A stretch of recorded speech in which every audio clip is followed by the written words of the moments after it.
Welcome to Season 1 of Another Name for Everything with Richard Rohr, exploring the core themes of his new book, The Universal Christ. As mentioned previously, this podcast is recorded on the grounds of the Center for Action and Contemplation and may contain the quirky sounds of our neighborhood and setting.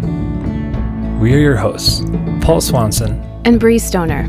We're staff members of the Center for Action and Contemplation and students of this contemplative path, trying our best to live the wisdom of this tradition amidst mouthy coworkers, paying bills, and the shifting state of our world. This is the fourth of 12 weekly episodes. Today, we will be discussing chapters 5 and 6, titled Love is the Meaning and A Sacred Wholeness. In this conversation, we explore the nature of love as so much more than a feeling. Is love the unfolding, evolving force of creativity in our world? Let's find out.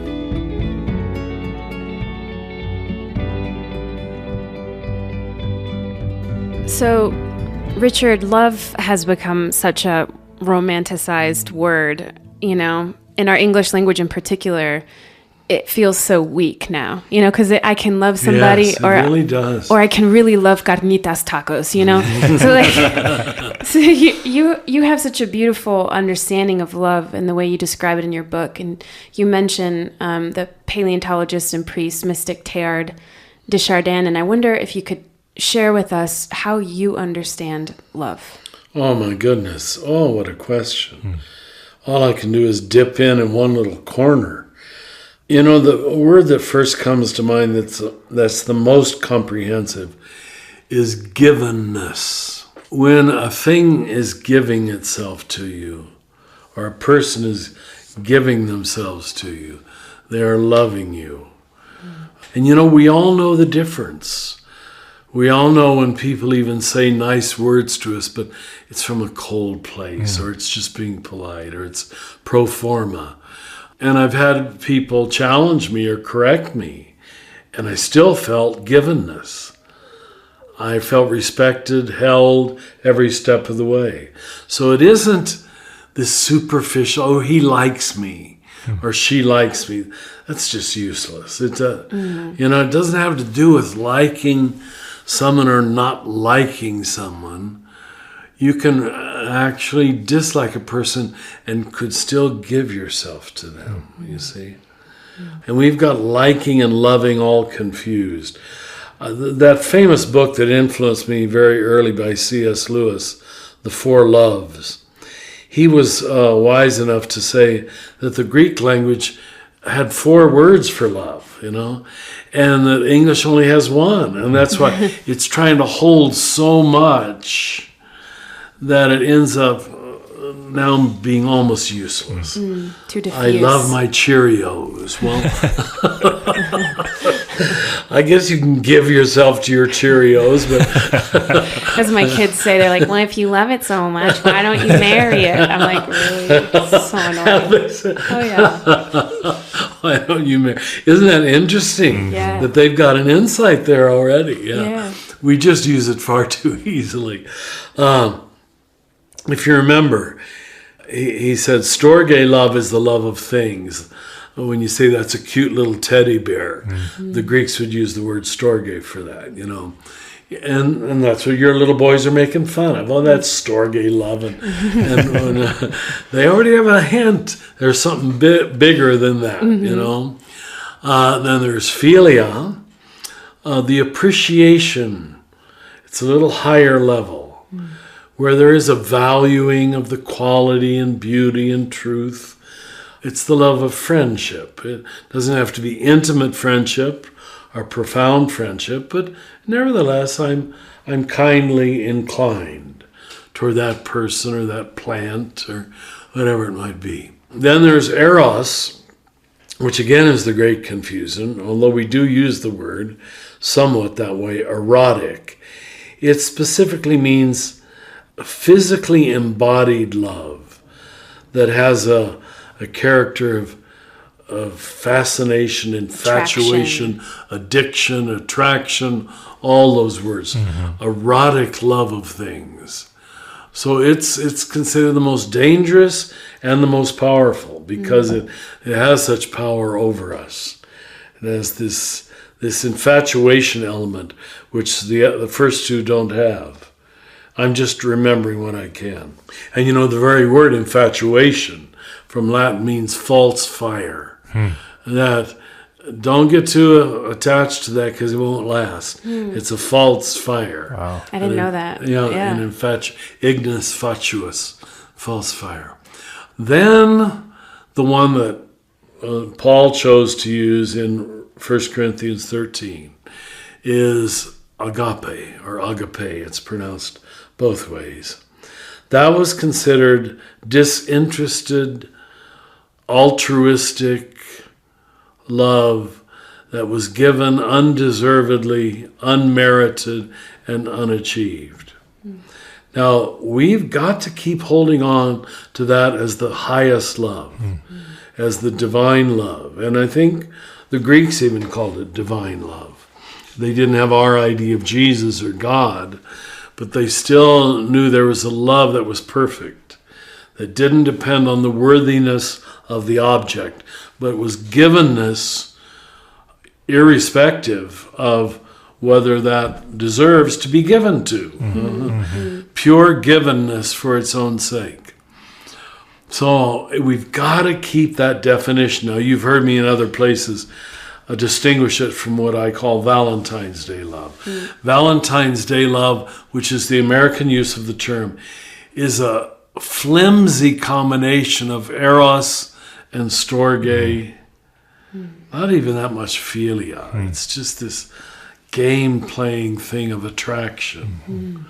Very unstable, very unreliable.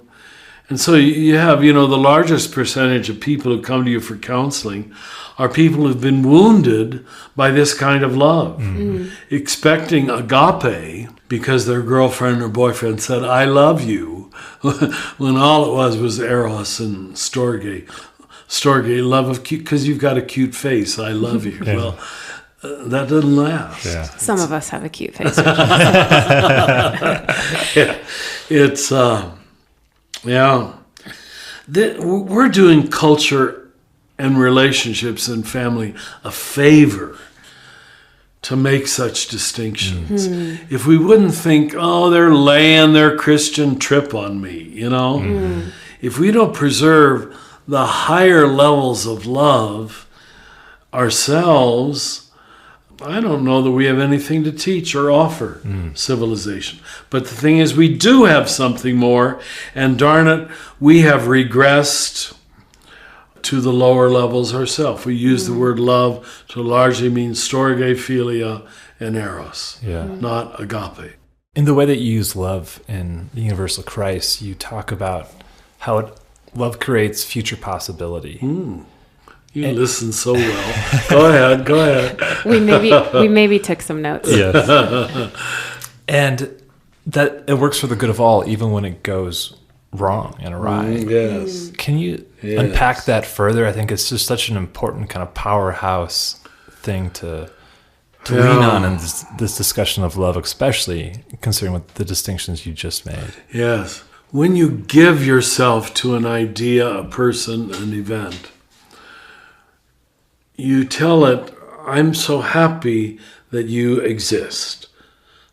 I'm so happy that you are what you are. When we get that kind of mirroring, or even give that kind of mirroring to an idea, its possibilities explode. When you immediately introduce the negative critical mind, which I'm tempted to do as a 1 on the Enneagram, you immediately limit possibilities. Well, let's think of that criticism that Richard just offered. and then you stay in that little world of criticism, or what it isn't. So love is always telling a thing or a person what it is, and that this is good. I used to use this as my standard wedding homily when I used to have a lot more weddings. I said what you have to say to one another for the rest of your life is, I'm so happy that you exist. Just in one way or another, I'm so happy that you exist. When you can't say that to one another, you're not helping one another grow anymore. So growth happens inside of allowing, mirroring, permission giving, because what that does, it gives you the freedom to be wrong and to make mistakes. If you're terrified of making mistakes and you create that fear already in your children, their arena for growth is going to be rather small, really, because they'll always live in fear of being wrong. And when you think of that, the punitive model of parenting really persisted worldwide and is still in much of the world till very recently. You can see why we understood the Gospels that way, because that was the way we raised children, by threat of punishment, by withholding of love, not by giving ourselves to the child, but withdrawing the love from the child. And I think parents thought they were doing good things, that they'd stop talking to the child. Right. And the little child sits there and, what did I do wrong? What did I do wrong? Why isn't mommy talking to me or daddy? Withholding of that givenness, it didn't look like punishment, but it was maybe the most common form of punishment of all. And I'm sure when you're dating, you do it to one another, to your partner. Well, I'm going to treat him cold or her cold right now. Yeah. So we learn these methods early to be able, of course, to still give ourselves when we've just been hurt. It is heroic. I'm not making that easy or light. You have to do it wrong an awful lot of times and get trapped in that little hole of negativity before you want to eventually buy out of it. I'm not helping myself by living in this stingy place, because that's what it is. It's real stingy. Walled off. Yeah. Withholding. I'm not going to smile at her. She might think I wasn't hurt by what she just did. Right. Once you're in that mode of non-smiling, non-caring, non-touching, non-responding, it only gets worse, doesn't it? Yeah. I can hear my wife saying amen right now, because that is, for me, that was my temptation when I'm in that place, is to withdraw. Shut down. And not give of myself. And that's been me too. The best mirroring for me is learning too. how destructive that is, not just for my wife, but for myself.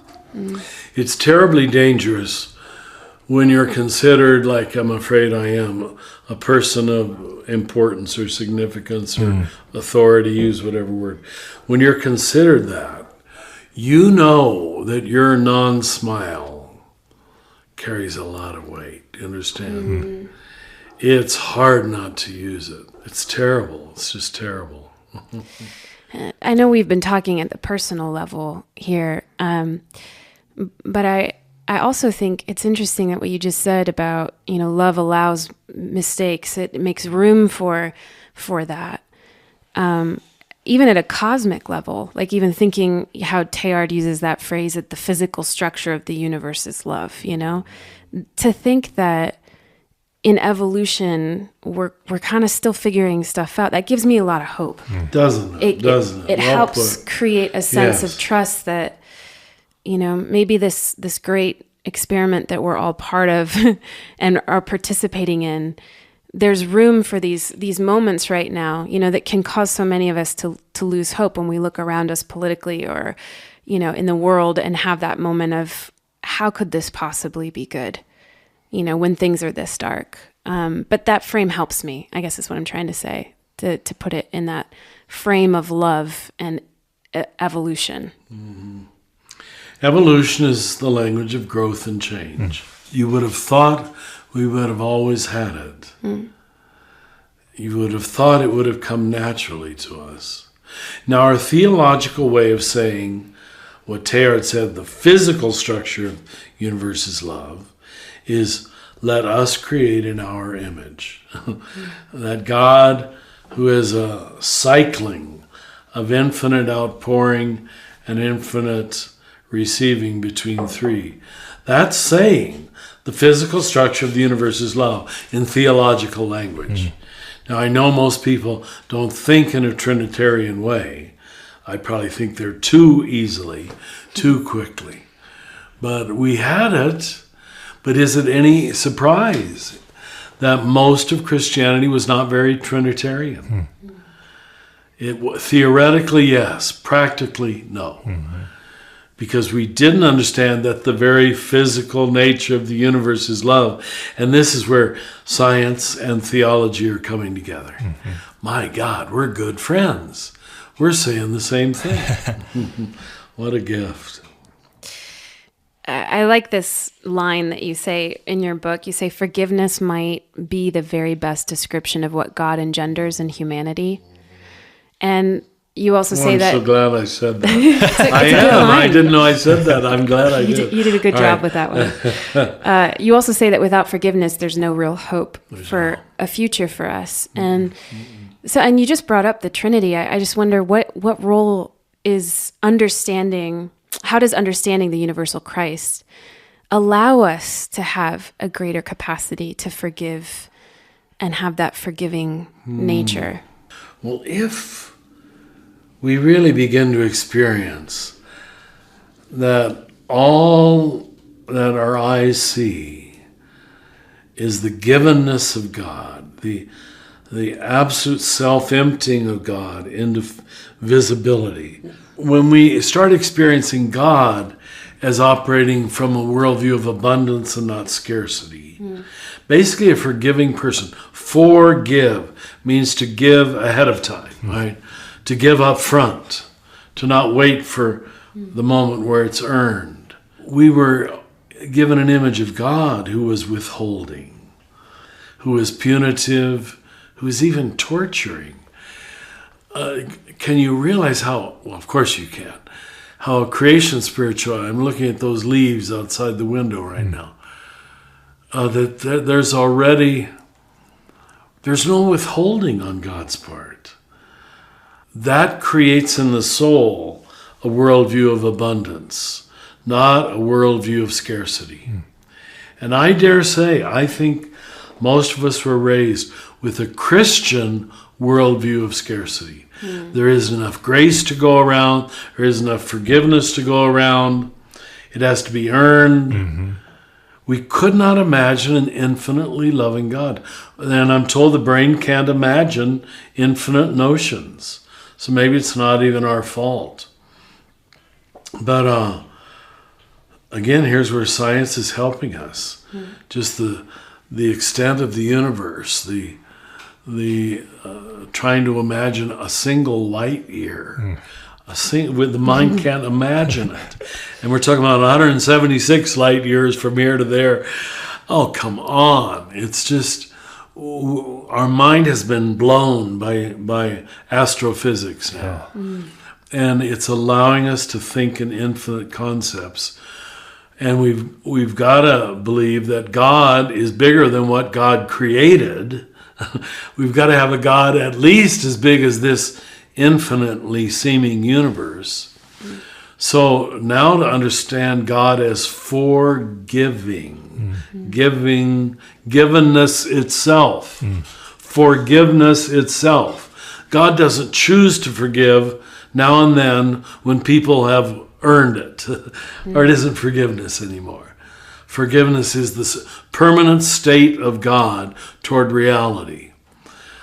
Yeah, that would convert any heart that spent long enough time reflecting on it. Who wouldn't fall in love with such a universe and such a God? So that's why I keep saying we're still in baby Christianity. We're trying to fit an infinite God into a worldview of scarcity, which is meriting, accomplishing, achieving. It's always a zero-sum game, and there's never enough to go around. Never enough.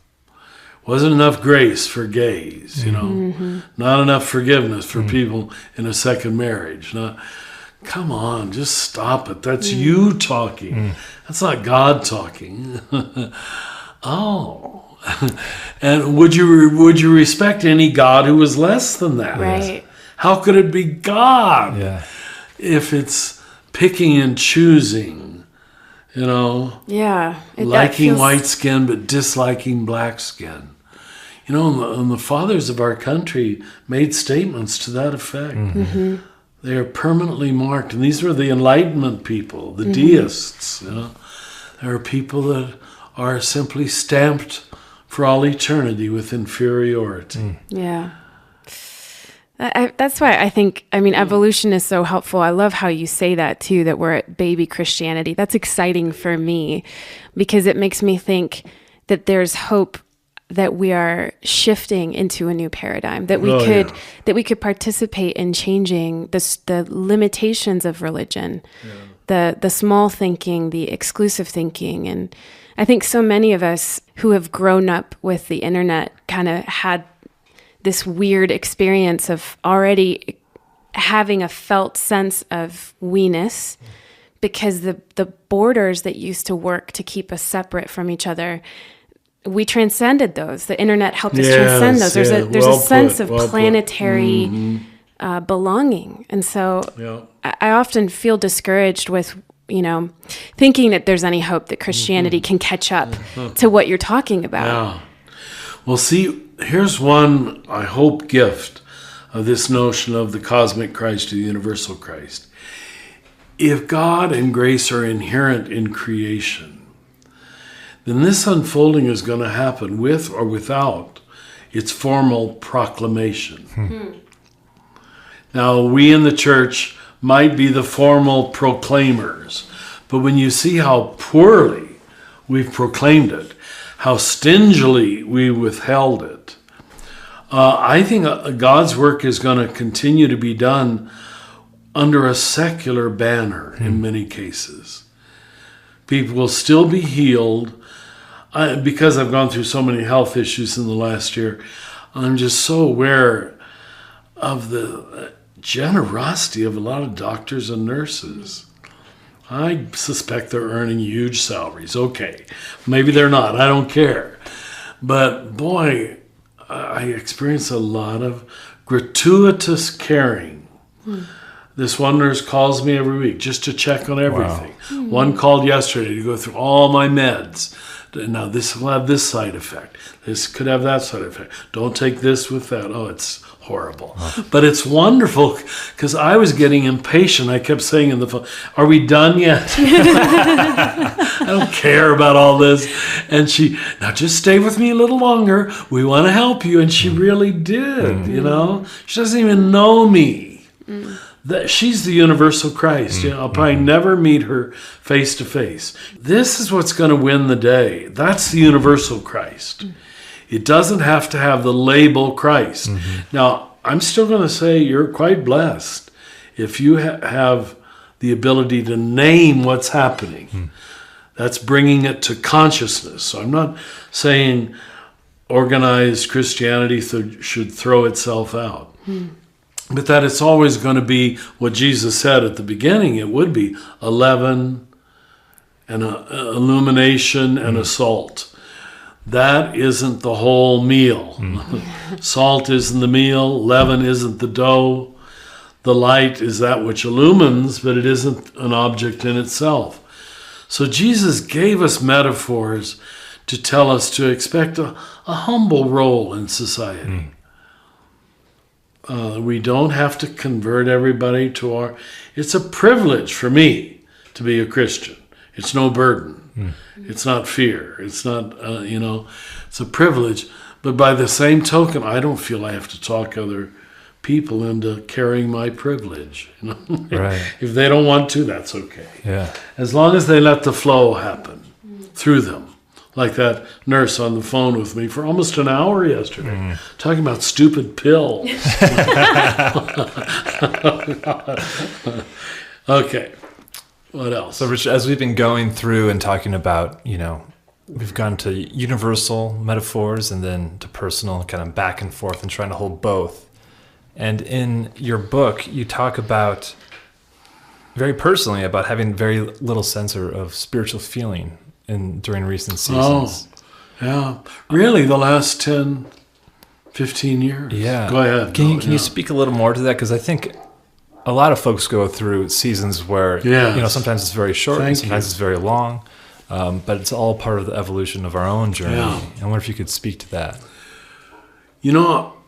I think perhaps because I had so many strong rushes of feeling and desire and hope as a young man, I probably unknowingly presumed, well, this will just continue and increase. Certainly that has not been the case in the last 10, 15 years. I have very little high, warm emotion. It really is pretty much putting one foot in front of the other. I would say when I left the house this morning, oh God, they're going to interview me for 2 hours.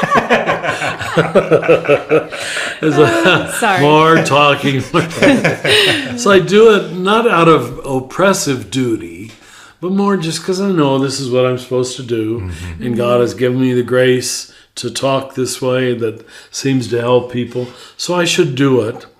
But I won't leave here a few minutes from now feeling real gooey about how wonderful I am. Wasn't that wonderful what I just did? We'll get gooey for you. Gooey. What a word. We got you covered. A lot of gooiness. So most of it is just like you. Duty, obligation, but it's much less burdensome because now I've found a meaning and a beauty in it.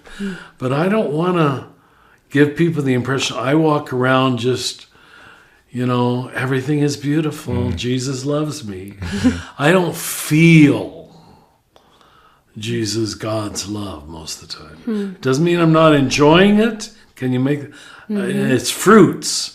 I'm enjoying its fruits, but and that's why I can be easily pulled into a moment of negativity, resentment, where I'm not enjoying the moment because I live without a lot of ecstatic feeling.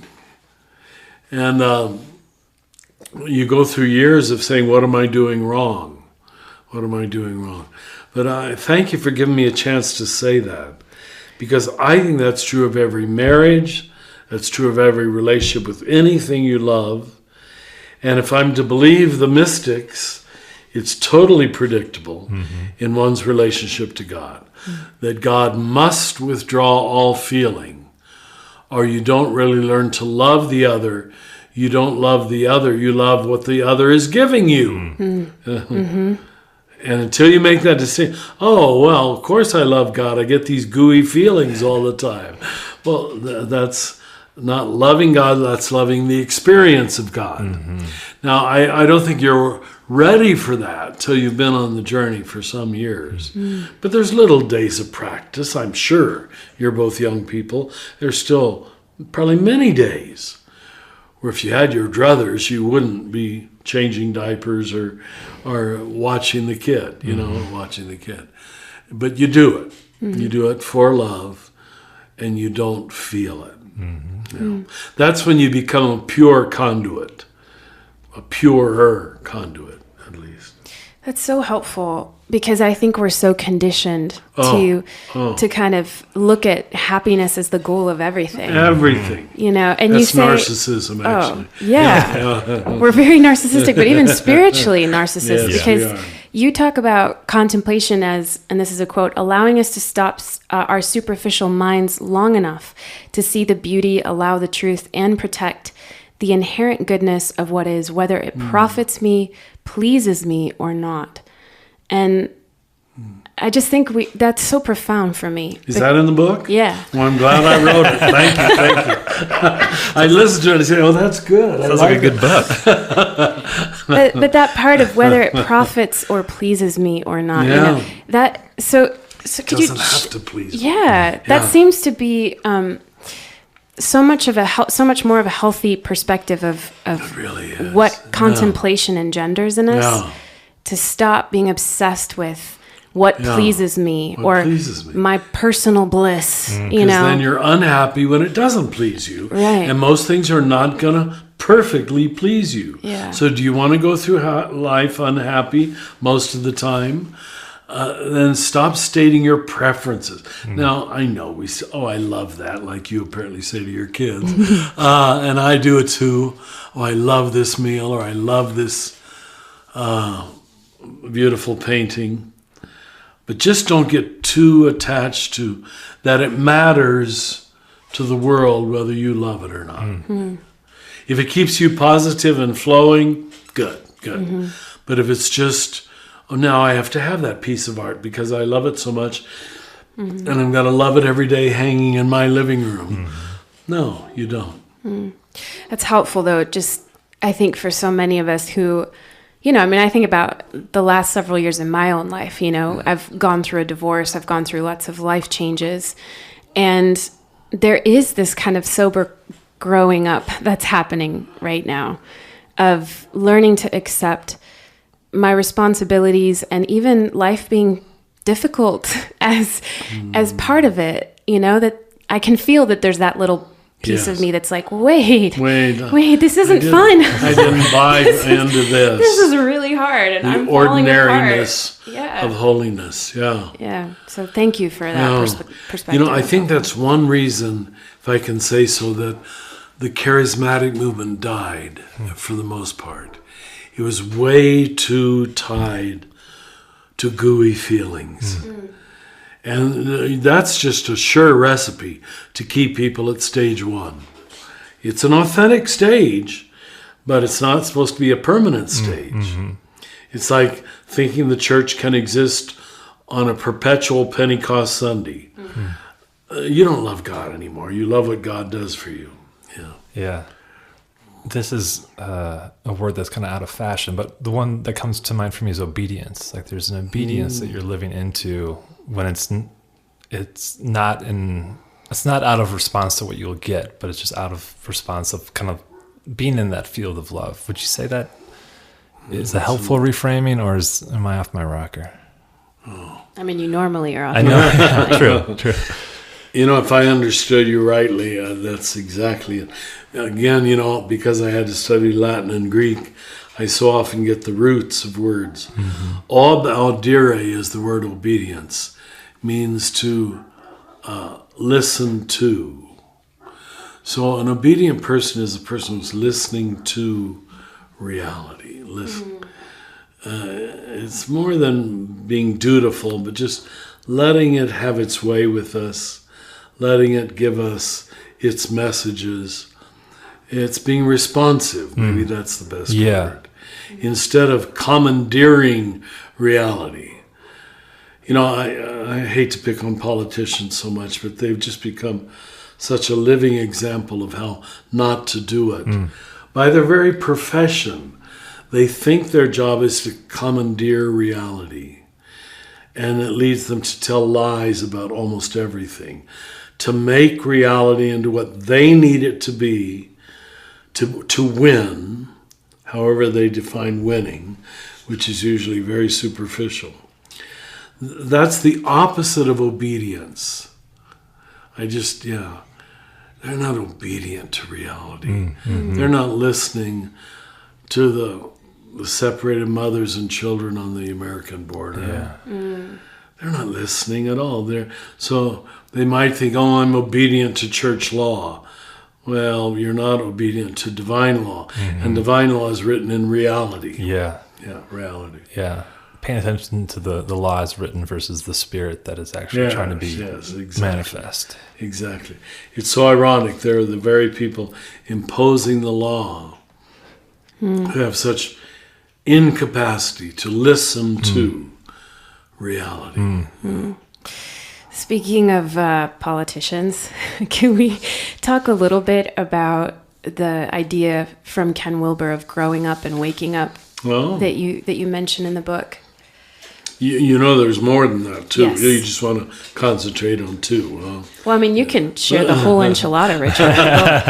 We have nowhere else to be. I'm just saying. He goes on, to growing up, waking up, Cleaning up. cleaning up. Well, cleaning up is normally the first one. That's why I was forgetting it. Most religion stops at cleaning up. Just trying to feel like you're moral. You know, I don't gamble, I don't look at Playboy, I don't steal. And that's good. But most religion never goes beyond cleaning up. Even the wonderful Jewish books of Leviticus and Numbers are all about cleaning up. There's no waking up yet, because that takes a while to get there. Growing up is what we would now call psychological, moral, mental development, intellectual development, stages of consciousness, education, probably be the best word. Waking up is overcoming your sense of being a separate self. Waking up is rather rare. In fact, it's as rare among liberals as it is among conservatives, because liberals think of growing up as waking up, and they aren't the same. Just because you got a PhD, just because you're a Supreme Court justice. I mean, the very fact that we can have liberal and conservative Supreme Court justices tells us it's not a high level of consciousness. If it was absolute truth, they'd always agree. We're not dealing with absolute truth. We're dealing with relative truth. But they don't know that. They think it's absolute truth. And they are the purveyors of conservative absolute truth or liberal absolute truth. The mystic is the one who moves beyond that and again reads things in their wholeness. I doubt if you could survive real long as a Supreme Court justice. Well, that's right, they're in for life, so you could survive. But you wouldn't be able to work with the team too much if you were at the mystical level, because you would have a critical statement to both the liberals and the conservatives. You'd say, I critique you on this, I agree with you on this. I critique you on that, I disagree with you on that. I don't think I can vote. You know, maybe that's what you'd have to do. That's waking up. And that's a small percentage of humanity that lives in what we'd call the body of Christ, the collective, the historical social, the unitive, the communion of saints, where your we is more real to you than your I. That's high-level conversion. I don't know that I'm there yet. I know I dip into it now and then. Now, showing up can probably happen in all three stages. Where I give away to the world, I show up as a helpful person, a contributing person. I pay back. Someone who's cleaned up and stopped stealing and stopped lying, they can probably belong to the Rotary Club or the Lions Club and really contribute to the society. You know, you don't have to be a mystic. I'm not putting down the Rotary Club or the Lions Club, but these are just social organizations that are good for society. They don't demand a high degree of mystical union, you see. That's waking up. So growing up has largely just emerged as a science in the last few hundred years. The real maturing of people. And it's almost coterminous with the development of psychology. And all the things like the Myers-Briggs, the Enneagram, spiral dynamics, all these wonderful tools are tools that help us to chart growing up, to guide growing up. So I think that's why we're so infatuated with growing up that you can see why a lot of people substitute it for waking up. But you've heard me say, this is why I can't give up on religion as much as I'm critical of it. Because in its higher sense, religion alone is prepared to talk about waking up. There's nothing to unite with if we're all separate beings. Except you will be nice to your friends. It'll go out a few degrees, hopefully. But was it Carol Gilligan who said, self-love to love of group to universal love? is the normal sequence. We're not even good at self-love. Yeah. Right. So how can you be good at group love? Much less universal love. And my critique of organized Christianity or any religion is I still think it's getting less, I'm going to pick a number, less than 10% of its people to universal love. Most think they're wonderful because they've gotten to self-love or group love. Yeah. I had never thought about what you just said about What? the growing up, how the toolkit has really arrived in the last 100 years. Yes. And here, religion's been around for so long, and the toolkit is much more kind of effusive, or like you can't. It's not as concrete in ways. You kind of just cultivate a sense of who you are to receive, to be on the path of humility, to be open to waking up. Would you say that's true, and is there ways that we can, those within religious circles, could help till the ground for waking up? We have to both point and exemplify the larger stages. That's what Gandhi was doing. That's what Martin Luther King was doing. You have to have people who are living models of it. Or you can't imagine that it exists. Now, most progressive people think they were just educated into that by more information. I've met too many arrogant university professors to believe that anymore. I've met some wonderful university professors, but the confusion of education with transformation is rather common among those of us who are educated. It's hard not, the ego is so inflated by having an MA or a PhD, I've recently met people who have 4 and 5 PhDs. And at least one that I'm thinking of isn't a very loving person. He's just into his PhDs. So it's important we keep saying that without putting people down. They just don't know about waking up. They don't know about the higher levels. They've seen so much cheap religion. They think it's all cheap religion. That's unfortunate. Did I respond to your question at all, or come back? I think so. I think you responded to, even in the response itself, the way you were framing it, it's not something that is do step 1, 2, 3, and you're going to help Johnny over there wake up. It's not a part of a Sunday school program. It's again, maybe it's a different mind. It's a contemplative mind and the whole. And that's why life and suffering and love will be better teachers than Sunday school or catechism class. I'm not against Sunday school, but it's still based on the education model. That give them correct information. Now, all three of us, we're glad we got that correct information given to us very young. But look how much unlearning, all three of us from different denominations. But my gosh, we've spent much of our life unlearning while still more deeply appreciating the core. Isn't that wonderful? I still deeply appreciate my Catholic beginnings, even though I would understand almost all of it very different than the way the nuns taught it to me. But you have to start somewhere. And you have that, we've been talking about this, but you have this line where you say that we actually avoid God while talking religion nonstop. And that's kind of what you're talking about right now. I'm afraid so.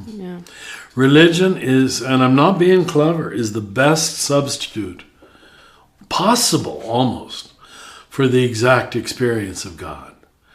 Because it's like an inoculation where you get just enough of the disease so you don't get the real thing, Oh my God, that's good. But it is, much of religion is an inoculation from the real thing. Because, okay, I taught Jesus, I go to church on Sunday, I read the Bible, and there's not been a moment of transformative experience sometimes. I remember sharing with you not long ago just some of my challenges and some of my story, and you said these experiences are experiences of God at a cellular level. Yes. Such an embodied way. Yes. And for somebody who's grown up in the Christian tradition, in that heady religion, that helps me, because it is a shift. These experiences of great love and suffering are kind of that cellular experience. I'm convinced that women of the species come to that easier and earlier. I don't know if it's menstruation, labor, menopause, seeing their bodies made into an object by men so often, but they have to pay so much more attention to their body.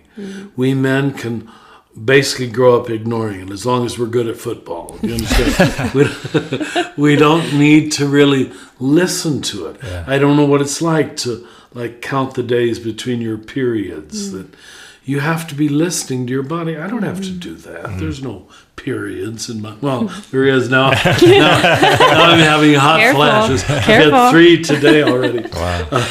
But even that, the hot flash phenomenon, I've become... in a different way, listening to my body. Here it comes. Now I know what it's going to mean for the next 3 minutes. It's a different way of accessing the moment. Listening to your body. Yeah. But I had to wait till 75. What else?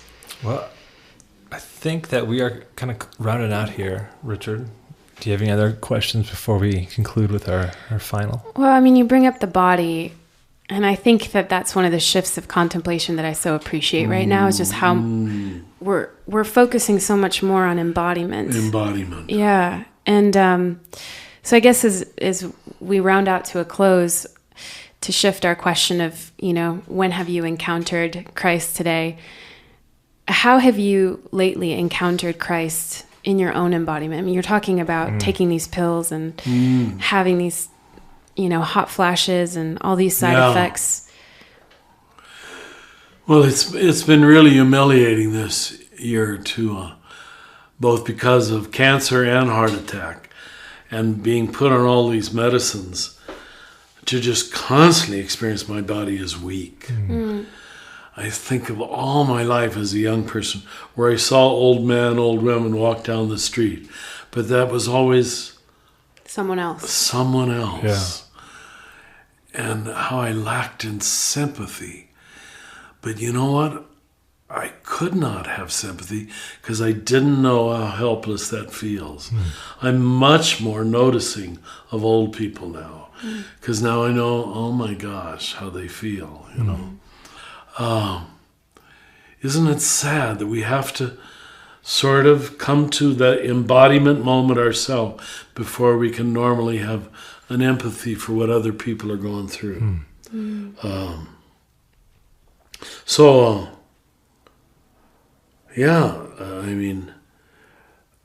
Already it's a daily thing of just dealing with my body. Whereas most of my life, celibacy included, I just ignored my body. It was just a bother. It was just, and again, I wasn't into competitive sports. People always liked me for my ideas, so I just lived in my world of ideas and pretended I didn't have a body. But this is a gift God's giving me in my final years, that I have to pay attention to it.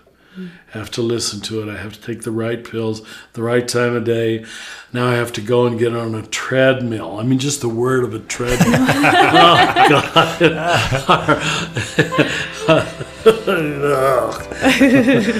But it's my spiritual practice now.